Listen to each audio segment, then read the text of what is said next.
Estando já no outro lado, chegaram à terra de Genezaré, onde atracaram.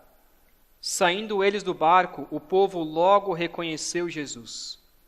E eles, percorrendo toda aquela região, enfermos, e os levavam para onde ouviam que ele estava. Onde quer que ele entrasse, nas aldeias, cidades ou campos, punham os enfermos nas praças, pedindo-lhe que os deixassem tocar, ao menos na borda da sua roupa. E todos os que tocavam nela ficavam curados. Até aqui a palavra de Deus. Pai querido, mais uma vez pedimos que o Senhor fale aos nossos corações nesse texto curto, mas que podemos tirar tantas lições sobre as atitudes de um seguidor de Cristo Jesus. É o que oramos em nome de Cristo. Amém.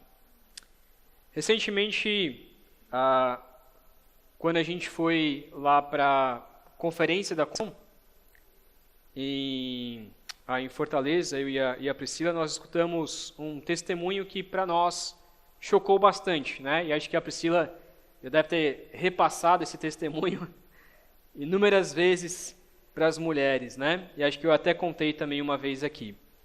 É de uma jovem missionária que está no país mais perseguido ou mais fechado ao Evangelho. Qual que é esse país? Coreia do Norte. Coreia do Norte é o país número 1 na perseguição aos cristãos. Ou seja, se você quiser ir para a Coreia do Norte e evangelizar, você não sai de lá vivo. É quase impossível você conseguir evangelizar neste lugar. Esta jovem, que é brasileira, baiana, obviamente disfarçada, ela é enfermeira infantil lá na Coreia do Norte. E ela foi enviada como missionária, e obviamente lá você não entra com uma placa dizendo que você é missionário, você entra através de trabalho. E trabalho principalmente nessa área de saúde, né? E ela foi em prol disso, com o objetivo de pregar o Evangelho. E em pouco tempo de convívio, ela contando para nós, que algumas crianças começaram a perceber que ela era diferente das demais mulheres, das demais outras enfermeiras. Mas não era por causa da sua nacionalidade e nem por causa da sua cor. Não era porque ela é diferente dos coreanos, né? Obviamente, ela é bem diferente, né, por ser baiana.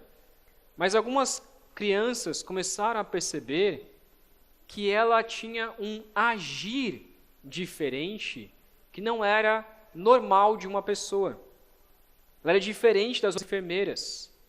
E a sua resposta não era porque ela era brasileira, mas a sua resposta de maneira bem secreta e só para umas crianças que ela contava, mas ainda com alto risco, sabendo que se ela falasse sobre isso para alguém, para alguma criança, e se a criança falasse isso para uma outra pessoa, ela poderia ser presa. Ela dizia secretamente às crianças em que ela sentia de Deus que deveria contar que aquela diferença em sua vida era Cristo Jesus. Ela dizia: eu sou diferente porque eu tenho Jesus Cristo. E com isso, ela contou o testemunho de pelo menos uma criança que entregou a sua vida a Cristo Jesus e compartilhou com a sua avó, e para surpresa, a avó também entregou a vida a Cristo Jesus. Ela testemunhou para nós que antes de falar de Jesus às pessoas, as crianças viam Jesus claramente em sua vida, mesmo sem saber quem era esse Jesus. Será que na sua vida as pessoas também enxergam Jesus? Quais atitudes você deve tomar para que as pessoas vejam Cristo em você? Quais atitudes você deve tomar para que as pessoas percebam essa pessoa é diferente? Quais devem ser as atitudes de um seguidor de Cristo? Nesse texto nós veremos então 3 atitudes de um seguidor de Cristo. E veja bem, esse texto, por mais que está dizendo em uma situação que aconteceu, em que Jesus embarcou ali o seu barco junto com os discípulos em Genezaré, as pessoas passaram a seguir e simplesmente estavam ali perto de Jesus, querendo ser curadas por Jesus. Foi uma situação que aconteceu. No entanto, olhando dessa perspectiva de um seguidor de Cristo Jesus, nós podemos tirar algumas lições.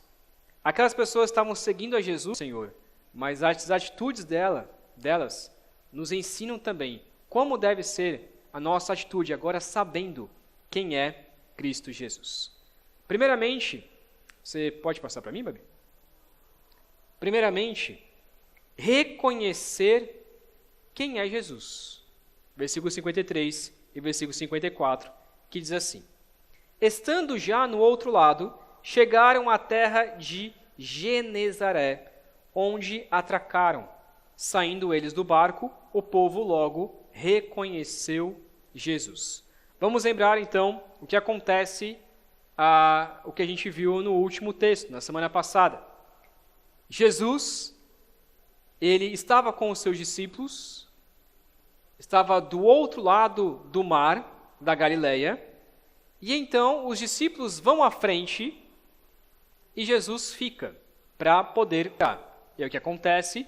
Vem uma tempestade e os discípulos ficam ali no meio daquela tempestade por possivelmente 10 horas, até que de repente Jesus aparece andando. Eles acham que é um fantasma, então descobrem que é Cristo Jesus. Então Jesus sobe no barco, eles atravessam e chegam do outro lado do mar. Chegam então em Genezaré. Com certeza, os discípulos e Jesus estavam extremamente cansados, mas muito cansados mesmo. Talvez querendo algum lugar onde eles poderiam dormir e sossegar e comer alguma coisa. Mas o texto diz que assim que eles saem do barco, assim que eles pisam ali na praia, as pessoas reconhecem quem é Jesus. A fama de Jesus era tanta, Jesus já tinha provavelmente passado por este lugar e a fama de Jesus já era muito grande ali em Genezaré, que as pessoas, logo que viram o barco de Jesus chegando, já começaram a correr para que Jesus pudesse curar os feridos e pudesse falar alguma palavra de consolo ao coração delas. Eles percebem que aquele homem era o Jesus que eles tinham ouvido falar, ou então visto em algum momento. Talvez o coração deles era somente para receber algo em troca de Jesus. A gente vai até Jesus porque a gente quer ser curado, a gente vai até Jesus porque a gente quer receber alguma coisa boa. Talvez até eles ouviram falar daquilo que tinha acabado de acontecer sobre a multiplicação de pães e peixes. Será que Jesus também pode multiplicar pães e peixes aqui entre nós? Por mais que o coração deles estavam, talvez, querendo algo em troca de Cristo e não realmente entendendo quem era esse Jesus, o fato é que eles reconheceram que havia algo diferente em Jesus, que fazia com que as pessoas o diferenciassem de qualquer outro homem. A fama de Jesus não era só porque ele curava. A fama de Jesus não era só porque ele fazia alguns milagres. Mas a fama de Jesus também era porque ele ensinava algo diferente. A fama de Jesus era porque ele pregava diferente dos fariseus. Ele pregava de fato a verdade. E Jesus queria que as pessoas o reconhecessem não só por ele ser um profeta, mas Jesus queria que as pessoas o reconhecessem por ser o próprio Deus. Então, o primeiro passo para se tornar um cristão é entender, conhecer e reconhecer que Jesus não é um homem qualquer. que Jesus é o próprio Deus, encarnado, que veio morrer na cruz por mim e por você, para nos salvar dos nossos pecados. As pessoas reconheceram que Jesus é diferente, mas para nós, devemos reconhecer que Jesus não é só diferente, mas que aquele homem era o próprio Deus. E quando você entende isso, tudo no resto da sua vida muda. Quando você reconhece que de fato Jesus, aquele homem que veio há 2000 anos atrás, não era um homem qualquer, mas era o próprio Deus encarnado, que veio pagar pelo seu pecado, que veio te libertar, todo o resto da sua vida muda por completo. E é isso que Jesus queria que as pessoas reconhecessem. Não era um homem qualquer, era o próprio Deus. Segundo, versículo 55. Segunda atitude, então a primeira atitude é reconhecer quem é Jesus. A segunda atitude é seguir Jesus e levar pessoas até Ele. Olha o que diz o versículo 55. E eles, percorrendo toda aquela região, começaram a trazer em leitos os enfermos e os levavam para onde ouviam que Ele estava.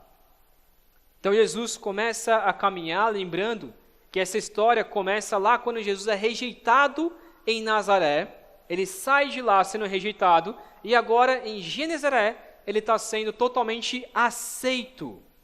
As pessoas começaram a seguir Jesus por onde quer que ele fosse.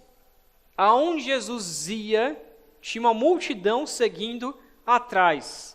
A gente não sabe quanto tempo Jesus passou aqui em Genezaré, mas a gente imagina que talvez foi alguns dias, quem sabe alguns meses. A gente não sabe determinar quantos dias ou semanas Jesus passou aqui nessa cidade, mas o fato é que aonde ele ia, as pessoas seguiam Jesus. Assim também nós, aplicando para nossas vidas, devemos seguir Jesus aonde quer que ele vá e aonde quer que ele nos mandar. Em todo lugar, nós devemos seguir Jesus. Agora, as pessoas seguiam a Jesus na expectativa de que fossem curadas. Elas buscavam a Jesus e levavam outras pessoas até Jesus, dizendo: este homem pode curar você. Imagina um monte de pessoas, alguém entra na sua casa e diz para você: olha, tem um homem que está indo de praça em praça, de pátio em pátio, talvez alguns lugares assim, não talvez tipo de nossa praça, mas lugares abertos, e esse homem está se reunindo em lugares abertos e um monte de gente está sendo curada. Vamos até ele. Alguém chega, entra na sua casa e diz isso. Vamos até ele, ele pode curar qualquer enfermidade que você tiver. Eu fico imaginando que, como diz Marcos no final, que é impossível registrar todas as pessoas que Jesus curou. É impossível anotar tudo o que Jesus fez. Quantas pessoas Jesus não deve ter curado nesses dias em que ele passou ali? E as pessoas levavam umas às outras: vamos até Jesus, ele vai curar a sua enfermidade. O que essa atitude nos lembra? Que todos nós também fomos curados. Uma cura muito melhor do que uma cura física. Todos nós fomos curados do nosso pecado. Assim espero, né? Assim eu espero que você tenha sido curado do seu pecado. Agora imagina que você tenha sido curado de alguma doença física e tivesse um curandeiro na cidade, você foi curado por aquele curandeiro. Você não ia levar todas as pessoas para serem curadas por aquele curandeiro? Com certeza. Com certeza. É o que as pessoas estavam fazendo. Agora, por que nós, muitas vezes, que fomos curados por Jesus, que seguimos Jesus por onde quer que ele vá, nós que entendemos e reconhecemos que Jesus cura o nosso pecado, muitas vezes não levamos os doentes até Cristo, sabendo que Ele cura. E aqui a doença que eu estou dizendo é a doença espiritual. Todos nós estávamos mortos em nossos delitos e pecados, e Cristo Jesus veio e morreu por nós e nos trouxe vida, e vida eterna. E nós muitas vezes não entramos nas casas das pessoas e falamos: creia em Cristo, e você vai ser curado do seu pecado. Sai da sua vida, levanta da sua cama e creia em Cristo Jesus.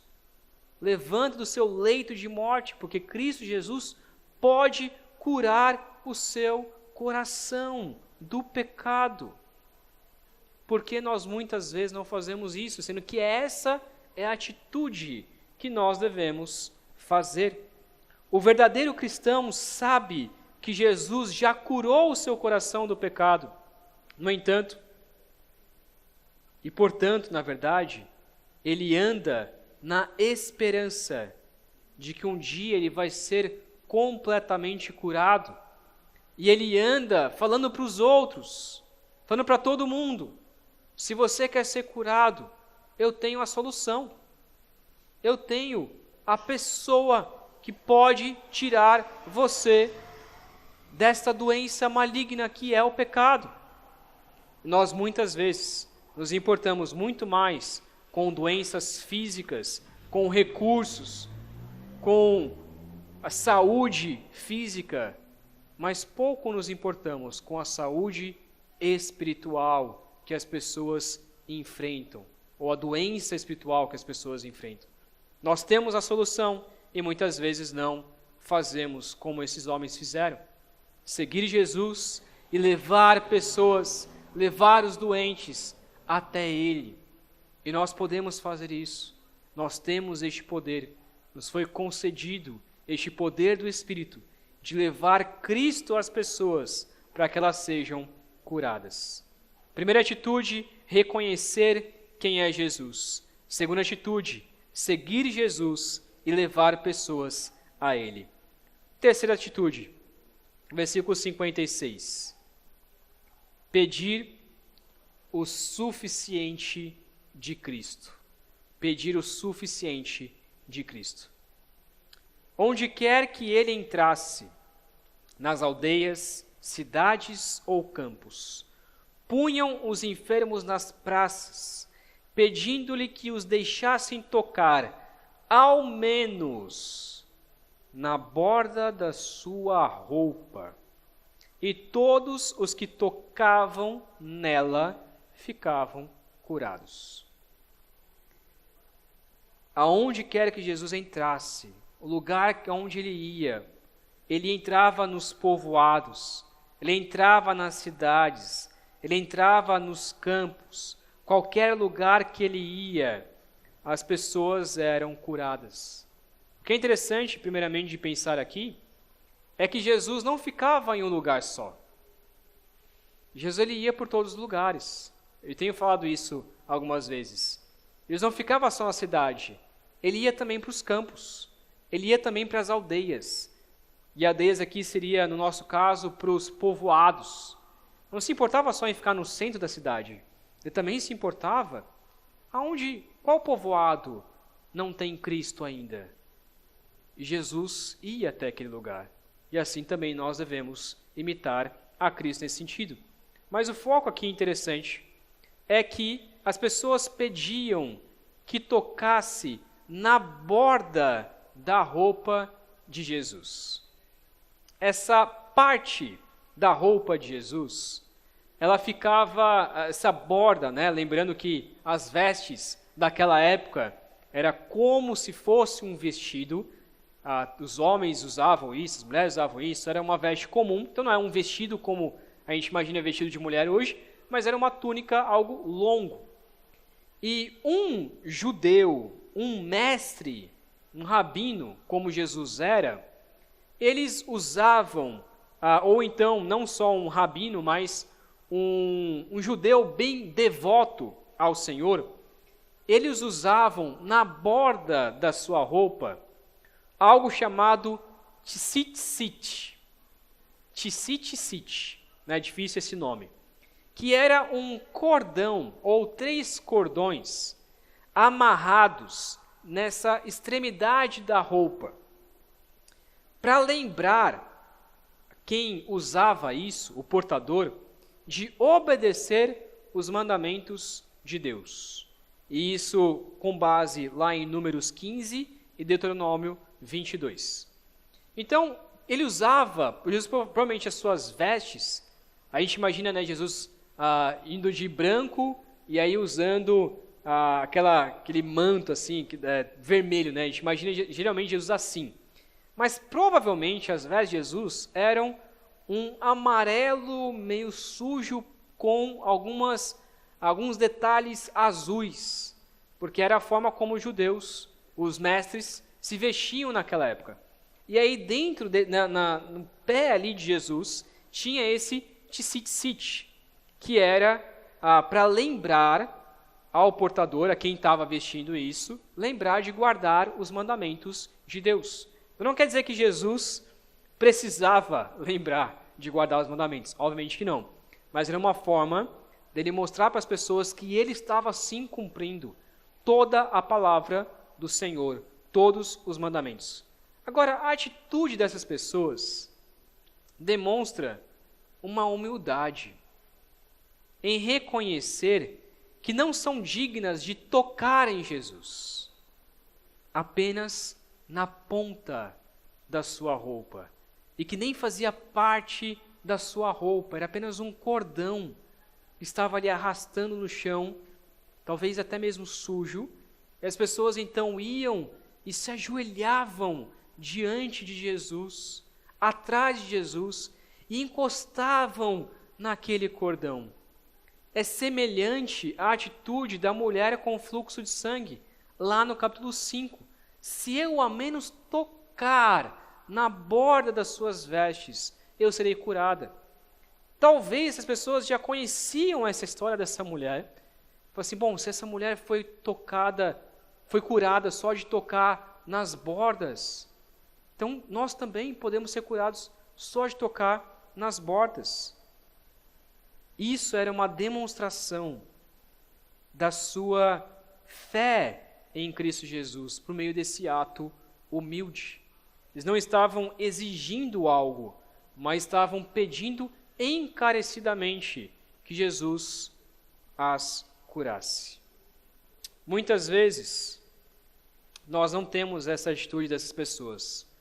Eu não estou dizendo aqui que todas as pessoas eram cristãs, mas ao mínimo o que elas nos ensinam é que eram pessoas que estavam se humilhando para serem curadas por Jesus. Muitas vezes, no entanto, nós queremos e exigimos muito de Deus. Queremos ser curados momentaneamente. Queremos ser rico. Quero ter saúde. Quero ter um bom carro que não me dê prejuízo nunca. Quero ter uma boa casa. Quero ter um plano de saúde premium. Né? Não é só um plano de saúde, tem que ser o premium. Eu quero ter um bom marido fiel e que nunca me faça chorar. Eu quero ter uma esposa que sempre faça o que eu quiser. Eu quero ter filhos 100% obedientes. Eles não vão ser disciplinados, os meus filhos vão ser obedientes.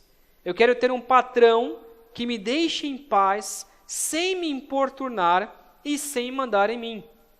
Eu quero ter a louça lavada todos os dias, sem que eu tenha que lavar. Eu quero ter a casa limpa, sem que eu tenha que limpar. Eu quero ter muito dinheiro, sem ter que trabalhar. E às vezes nós oramos, pedindo essas coisas ao Senhor. Ah, como seria bom se eu tivesse todas essas coisas e ainda exigir que Deus me dê essas coisas. No entanto, enganoso é o coração do homem. E se você não tivesse nada disso do que eu pontuei? você ainda seria feliz com Cristo? Ainda entenderia que um pouco de Cristo em sua vida já é suficiente? Ah, se eu ao menos tocasse na borda de Jesus para ser curado. Eu não preciso nem encostar em Jesus. Eu não preciso nem abraçar Jesus. Eu não preciso nem de muita coisa. Eu só quero um pouco de Cristo. Eu só quero um pouco de bênção. Eu não preciso ter muita coisa, porque Cristo é suficiente para mim. Paulo aprendeu isso na raça, né? Ele pede ao Senhor, está lá escrito em 2 Coríntios 12, ele pede ao Senhor 3 vezes para Deus tirar um espinho na carne da sua vida. Nós não sabemos o que é esse espinho na carne. Talvez fosse alguém perseguindo Paulo, talvez fosse uma doença, possivelmente tenha sido algum problema de saúde muito grave, ou até mesmo a sua visão, que alguns dizem que no final da vida de Paulo ele já estava praticamente cego. Ele passou um bom tempo na prisão em Roma, cego, e isso fazia com que ele não conseguisse escrever e tivesse que sempre pedir para alguma pessoa escrever no lugar dele. Alguma situação Paulo estava passando. Ele pede ao Senhor, tira de mim esse espinho na carne, me cura. E era um pedido válido, e era um pedido bom. No entanto, Deus olha para Paulo e diz, em 2 Coríntios 12, 9, então ele me disse, a minha graça é o que basta para você, porque o poder se aperfeiçoa na fraqueza. De boa vontade, pois, mais me gloriarei nas fraquezas, para que sobre mim repouse o poder de Cristo. Será que você não está pedindo muito mais do que você necessita? Será que você não está pedindo algo que Deus talvez não queira te dar, mas você está exigindo isso de Deus? E você pode orar ao Senhor, Deus, eu só queria tocar na borda do seu manto. Só um pouco do Senhor já é suficiente para a minha vida, não peço mais muita coisa. Humildemente, nós nos curvamos diante do Senhor, pedindo o suficiente dele. E essa é a atitude que o cristão deve ter. Primeira atitude, reconhecer quem é Jesus. Segunda atitude, seguir Jesus e levar pessoas até Jesus. E terceira atitude, humildemente, pedir o suficiente de Cristo Jesus. E o suficiente Ele vai nos dar, que é a salvação das nossas almas. Podemos resumir então a nossa mensagem de hoje. Pode passar? Resumo. De que Jesus espera que reconheçamos quem Ele é, sigamos seus passos, levemos outros a Ele e peçamos o suficiente da sua graça. Nós vemos no começo da mensagem, do culto, Mateus 11, 28. Eu queria ler esse texto novamente. Mateus 11, 28 a 30, que diz assim: venham a mim todos vocês que estão cansados e sobrecarregados, e eu os aliviarei. Tomem sobre vocês o meu jugo e aprendam de mim, porque sou manso e humilde de coração, e vocês acharão descanso para a sua alma, porque o meu jugo é suave e o meu fardo é leve. Cristo nos convida para que nós entendamos quem Ele é. Ele não é apenas um homem qualquer, não é apenas um mestre que veio, não é apenas um senhor qualquer, um grande profeta. Ele era o próprio Deus aqui na terra. e Ele quer que nós saibamos quem Ele é. Ele nos convida dizendo: venham até a mim, vocês estão cansados e sobrecarregados, tomem sobre mim o meu jugo, aprendam de mim, e aqui alguns traduzem por aprendam sobre mim, aprendam sobre quem eu sou. Por quê? Porque quem Jesus é? Ele responde aqui: porque eu sou manso e humilde de coração. E em Jesus vocês acharão descanso para a sua alma. O que Jesus está dizendo aqui é: olha, em Genezaré, as pessoas vieram até mim para serem curadas, mas eu não queria só curar o físico delas. Jesus também quer curar o coração delas. Jesus também quer curar o meu e o seu coração. Ele faz esse convite a todos. E nós devemos, além de reconhecer que este é Jesus, um homem-Deus, que é humilde e manso de coração e que convida pessoas a ir até Ele, nós também devemos, além de seguir esse Jesus, mas mostrar para as pessoas: esse Jesus que eu adoro também está te convidando. Esse Jesus que eu adoro é manso e humilde de coração e quer aliviar o seu coração, quer trazer paz para o seu coração, quer responder às suas dúvidas espirituais. Ele quer transformar o seu coração de pedra em um coração de carne. É esse Jesus que eu adoro. Venha até Ele. Venha para ser curado. Nós também podemos saber que o jugo de Jesus é suave e o fardo dele é leve, e isso já é o suficiente para nós.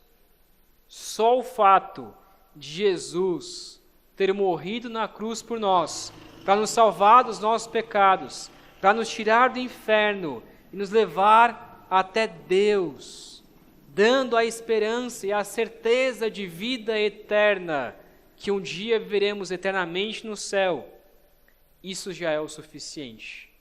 Nós podemos dizer: a graça de Deus já basta para as nossas vidas. Isso já é o suficiente. Deus, eu não preciso de mais nada. Eu não preciso nem ser curado.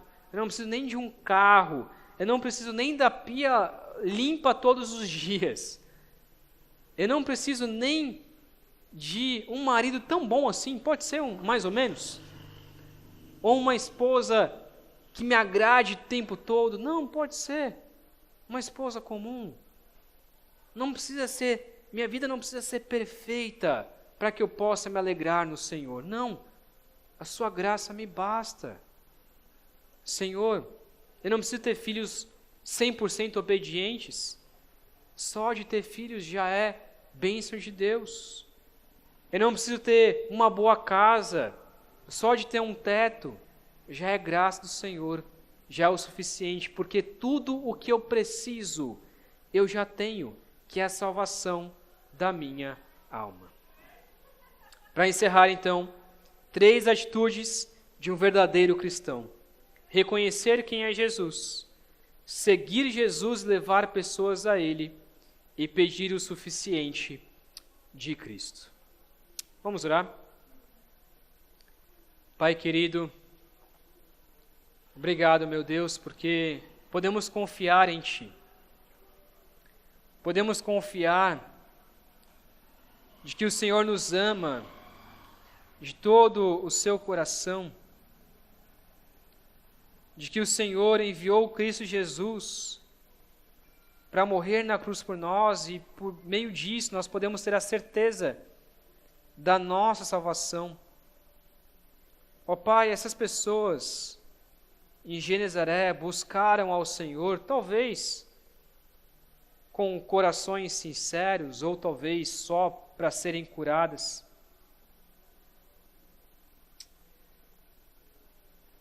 Mas, ó Pai, pedimos que o Senhor nos ajude a ter um coração sincero diante de Ti, a ter um coração que Te busca, que reconheça verdadeiramente quem é Jesus, que reconheça que devemos seguir a Jesus verdadeiramente, devemos levar pessoas ao Senhor e saber que apenas de tocar na borda das vestes de Cristo Jesus já é o suficiente para nós.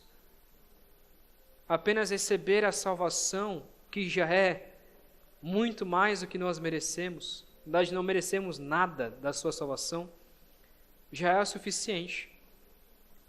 E por isso, ó Pai, ainda assim nós podemos ter a certeza de que, mesmo já tendo a salvação, ainda assim o Senhor nos abençoa com coisas materiais e com bênçãos espirituais. O Senhor é Deus gracioso, o Senhor é o Deus que, quando pedimos peixe, o Senhor dá peixe e não cobra. Quando pedimos ovo, o Senhor dá ovo e não escorpião, como diz Lucas 11. Por isso, ó Pai, pedimos a sua graça. Pedimos que o Senhor nos abençoe com aquilo que o Senhor quer nos abençoar. E mesmo que vivamos uma vida aqui nessa terra de sofrimento, ainda assim, que seja um sofrimento por amor a Cristo Jesus, e não um sofrimento em vão. E como diz Pedro, como é bom sofrer por Cristo, como é bom viver uma vida em humildade diante do Senhor e sofrer por amor do nome de Cristo Jesus, porque não fomos chamados não só para viver por Cristo, mas também por sofrer, para sofrer por Ele. Pedimos, ó Pai, que tenhamos essas atitudes todos os dias em nossas vidas, porque Cristo Jesus morreu por nós. É o que oramos em nome de Cristo. Amém.